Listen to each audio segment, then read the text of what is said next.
Hello and welcome. Thank you for joining this data masterclass hosted by Clued and Ascension. If you enjoy the session, you can find more like it by visiting www.cluedin.com/webinars. But for now, let's jump in. To quote the beginning of every data talk for the last 8 months, AI is here.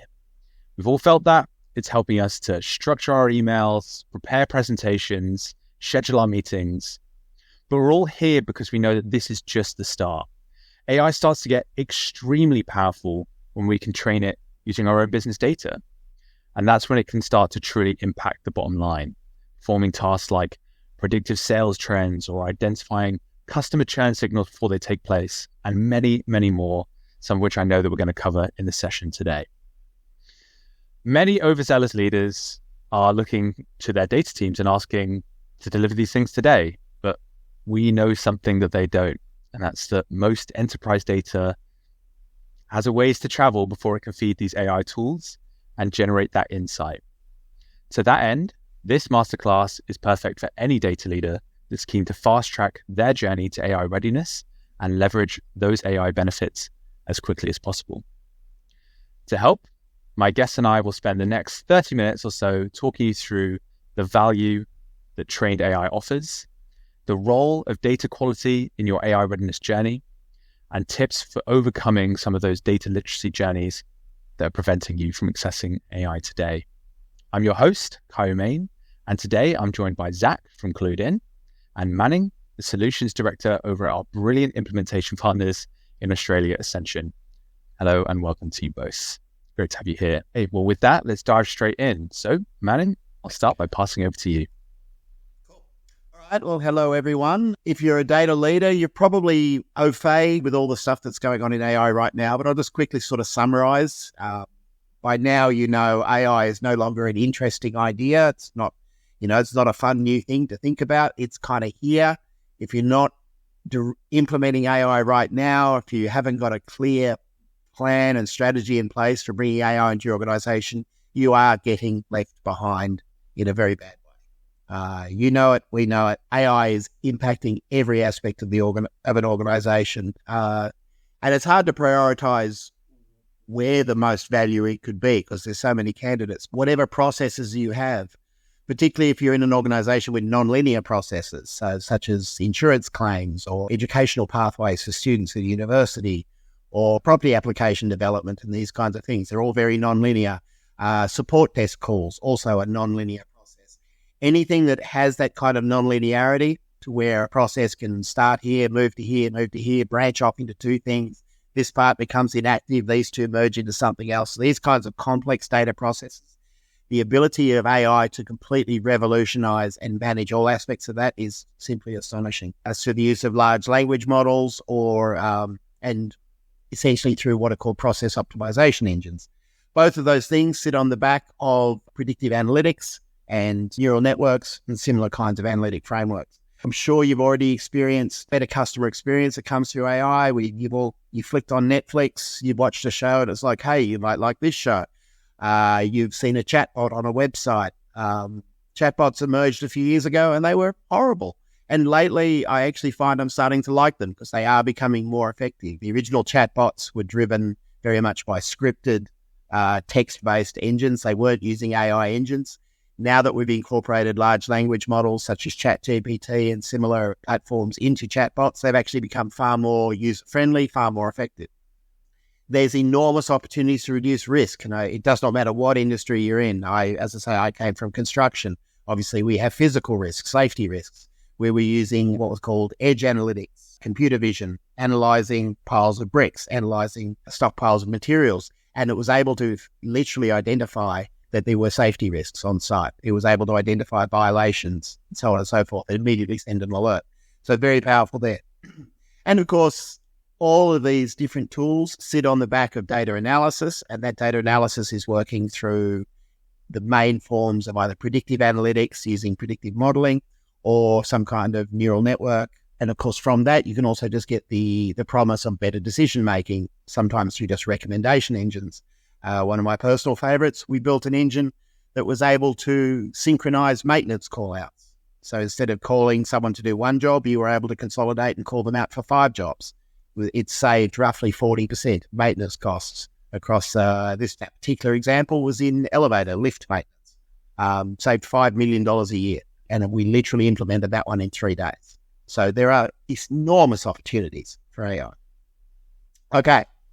Having said all of that stuff and painted this glorious rainbow of the magical future we're going to have where everything's perfect, our businesses run with astonishing efficiency, let's look at the very big, very ugly, and very angry elephant in the room, which is all of those things all depend on data. And they all consume data. They consume, in some cases, astonishing amounts of data. And I have seen too many cases of companies getting very excited about AI and pouring money into it, saying, we're going to do this, and we're going to have this recommendation engine, and we're going to have the same thing that Netflix has, and, customers can swipe through and pick things and suggest all that kind of stuff. And it's all great, but particularly for clients dealing with legacy systems, perhaps data that was born in an Oracle platform, born in SAP, born in Salesforce, born somewhere like that, born in an ERP system that they've perhaps had since the 90s. These systems really are kind of toxic. And if you put bad data into an AI, you get bad AI. It's really that simple. Not having clean and consistent data, it's like putting dirty diesel fuel into a jet engine. It's like putting 3-month-old eggs into a wedding cake. It's like putting rusty steel into a concrete tower. Okay, it's just, yes, your vision is good, but you're really going to hurt yourself. And later on, Zach's going to talk specifically about the Clued-In platform, which is something I'm an enormous personal fan of. But I really want to talk about why clean data can empower your AI and what happens if you suffer from the lack of it. The first thing is a lot of AI starts with analytics. A lot of those analytics starts with what are known as models, and those models have to be trained. You have to feed data into them, and you have to start to assess the kind of predictions those models are making. And that is an iterative process. That is a difficult process by itself, but if you feed it bad data, your results are going to be compromised almost from the outset. These algorithms are digging through data, looking for patterns, looking for classification. And so the data that's being fed in is absolutely crucial to building a stable and reliable model. And that model is then going to serve as the foundation for so many other of your AI initiatives. Likewise, the actual performance of the model. Once you've finished your model and deployed it, you're going to be running significant volumes of data through it. Dirty data will introduce noise, it will introduce potentially misleading information and start to corrupt your results. Another issue is, of course, poor data. High quality data reduces bias. AI bias is a very hot button topic, particularly when it comes to customers, because it can raise issues of how people of different ethnicities are treated, different religious backgrounds, so on and so forth. You don't want to have any of these conversations going on about your organization. It's never good. So reducing clean data is absolutely critical to eliminating AI bias in the training of your models.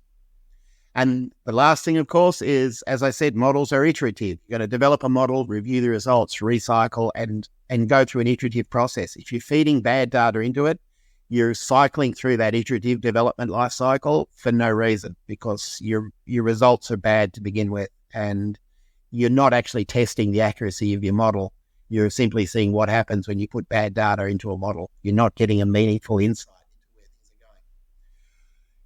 Obviously, clean data, as I said, analytics has been around for a long time, and clean data has always been essential for analytics. But when back in the days of the data warehouse, you could shove it into a warehouse and a bunch of people could squirrel away and kind of polish it and kind of, make it a bit shiny. That was great when we had a data warehouse and a 24-hour window to get the data into shape.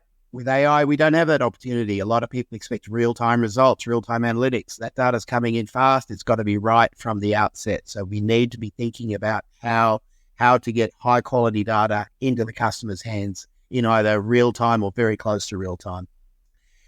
There's compliance issues coming along that are starting to haunt us. Read any newspaper, and governments around the world are starting to talk about AI implications. The effect that AI is having on all aspects of our industry. there are broader elements to AI compliance than just data itself, but having clean data into it and having clean, consistent results from the get-go is certainly going to make your compliance journey a lot easier to navigate. The user experience. There are two main parties that are going to be interacting with AI in your organization. First, of course, there are your customers. Okay. And I'm sure if you had a mobile phone or were dealing with a company 15 years ago where they had those sort of voice recognition initial call-up systems and how unbelievably frustrating they were, across the entire market, people were like, no, I don't want to deal with this. Make me talk. I want to talk to a real person. It was a joke that was repeated on sitcoms. Okay, if your AI chatbot is still using bad data, you'll be replicating that experience. Okay, and the last thing you want are customers going, oh, this is crap, I'm not using this. A good chatbot is one that the customer is happy to engage with. So obviously, yes, your customers are vitally important, but there's actually, in my opinion, an even more important user base that has to interact with AI, and that's the people in your organization itself. Okay, they have to trust this. When they hand a report to their senior executive, they have to be able to stand behind it. When they get a recommendation on a maintenance plan or on a purchase plan or on supply chain management, they've got to have the confidence that they're being told good stuff. You're not going to gain any efficiency if the minute someone gets a recommendation from an AI engine, they then call a meeting with 6 people and spend 2 weeks deciding whether or not they should trust the result that they just got. That defeats the whole point of having the recommendation engine in the first place. And yeah, that may sound silly, but I've seen it happen. This is real world stuff. So your stakeholders, your users and decision makers need to have absolute trust in the value of your system. And if you're not building it with clean, consistent, high quality data, you're just going to destroy that trust. And then your investment into AI is a huge risk and potentially will become worthless, because no point having a system if absolutely no one trusts it and no one wants to use it. And people are still making seat of the pants gut calls about what decision to make. Okay. So hopefully I've sort of summarized where, I've painted a picture of the real potential value of AI in your organization, and at the risk of repeating myself, you've got to put clean data into the system. And one of my favorite tools for really bringing clean data into your organization is this tool that we work with called Clued In. And on that note, I think I'm set up beautifully to segue over to Zach, who's now going to sort of talk you through the Clued In platform. Thank you, Manin. That was very interesting, and I completely agree. And, as you said, AI readiness is really a matter of an enterprise data literacy, right? The degree to which our organizations can read, understand, create, and communicate through data is fundamental, right? That all comes back to what you said, right? To that data quality piece. If mistakes, duplicates, and missing fields are stopping us from running reports that our organizations trusts and needs, then it will stop AI naturally from providing the value too. And if we must improve the quality of our data in order to be ready for AI. That's a fact, and I think a lot of data leaders that we're speaking with are getting to grasp with and understands already. Now the question becomes, where do we start and how do we attain that quality as soon as possible? Again, we're in a market that is highly competitive, highly dynamic, and we need to do things quickly, efficiently. So the secret to agility in data literacy is to start small and move fast. Let's not try to boil the ocean here. We can't boil the ocean. Instead, we must choose one business problem and translate it into an AI solution, right? Why? Simply because it will give our work focus, and it will prevent us from attempting to clean a large, overwhelmingly volume of data at once. So instead, our work can begin quickly and focus on small sections of valuable enterprise data that will deliver value to the business as a whole. And also, I would like to add that our role as data experts in this field means that our focus must stay on the business, right? We cannot get caught up in this whole AI frenzy that is going on at the moment. And we need to focus on one challenge that will ensure, again, that AI serves our business instead of attempting to make the challenge fit AI. So start small, choose a use case that has a direct impact on our business and work on that piece. And that after that, we can scale it up to other data domains and other use cases. So let's take an example. Take a bank, for example, that wants to optimize its loan underwriting procedures. And perhaps today, the existing filter on those loans application that rejects riskier ones automatically or approves them isn't perfect. So that bank still approves way too many applications that run into payment issues. Therefore, we are not getting the ROI we're expecting as a business. Now that we found our business challenge that is costing us money and customer satisfaction issues, our chosen solution is to create the best-in-class AI-driven predictive model analytics, if possible, to identify loans that may not return an investment and therefore stop us from making that mistake. But where do we start? So we start with solving this challenge by asking a simple question, right? Can I detect attributes about that person or a type of loan that can be used to flag a risky loan to my underwriting team? And I need to do that on a timely manner, and I need to do it as efficiently as possible, right? So we look at the data, of course, that we have. And in this example, let's imagine this bank uses a loan application from which 100 questions and it asks 100 questions and it provides 100 data properties to inform this decision. No one property indicates whether this loan is good or bad. And our existing filter looks for patterns in this data already. So the bank needs more information and must leverage existing customers and product data to make that informed decision. So to do that, or how can we do that? So the bank needs a single literate view of existing product and customer data, and that data must align with the loan application data. I know this term is overly used, but they need a single source of truth to be able to make informed, accurate, and unbiased data. And how do we do that? We need a powerful, modern MDM solution like Cluedin to perform those tasks.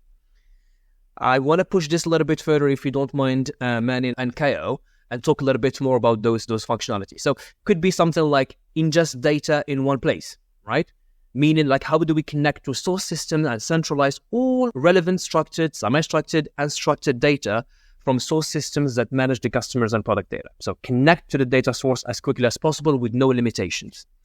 Then once we are accessing the data, deduplicate and standardize the data, right? It does seem quite simple, but you wouldn't believe the number of projects in which we are still talking about, customer, one person having the same name but different addresses, or different address for one person, and that's creating a lot of noise around what should be very simple kind of view of our customers, right? So what I'm trying to say here is, powerful and again modern. I keep emphasizing on the modern piece on an MDM because it's quite important to have a different approach to something that didn't work in the past.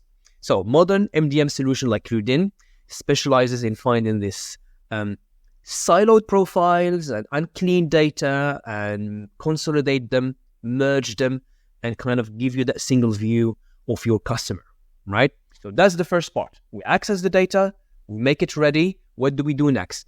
Well, as we know, as much as we have a huge amounts of data that tells us a lot about our customers, we still need to enrich the data and bring different data sets so we can make it a lot more valuable for our business, right? Now we are into the enriching the data to replace what's missing, ultimately, right? So demographic data like customer addresses can help inform the decisions like what we need now in this example, but customers move and don't always update their banking records. I mean, like, for example, me, I moved not that long ago, and it took me a few months to update my address. So to the bank, I was still in my old address. And that's just the nature of how customers are, right?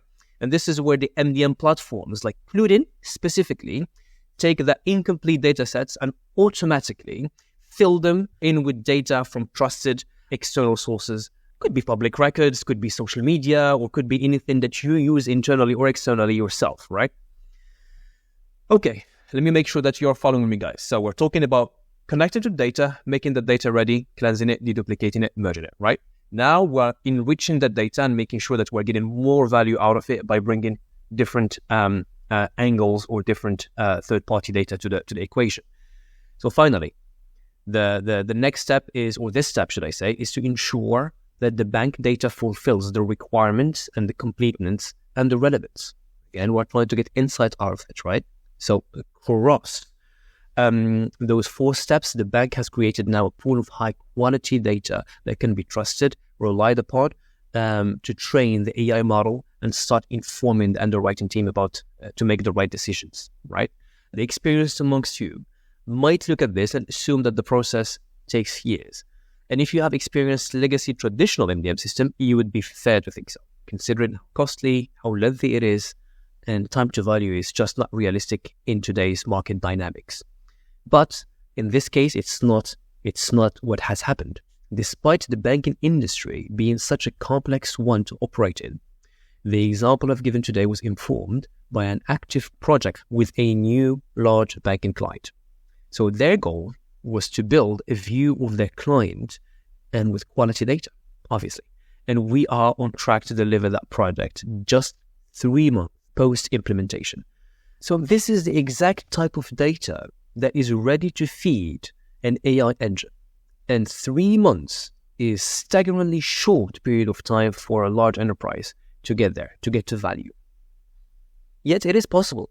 Cludin is providing that it is possible, providing a modern approach to MDM that is making sure we are not putting all that upfront work first and getting you to value quickly.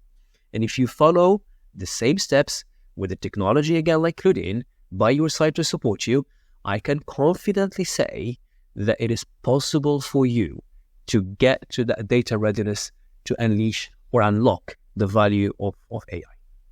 That was brilliant. Thank you, Zach. I would be remiss if I didn't ask a couple of extra probing questions just to satisfy even my own curiosity on the subject. Now, the first I'll pose to the both of you, and it's, what are the signs that an organization should look for to confirm that they have achieved AI readiness, perhaps with the work they're doing on their data?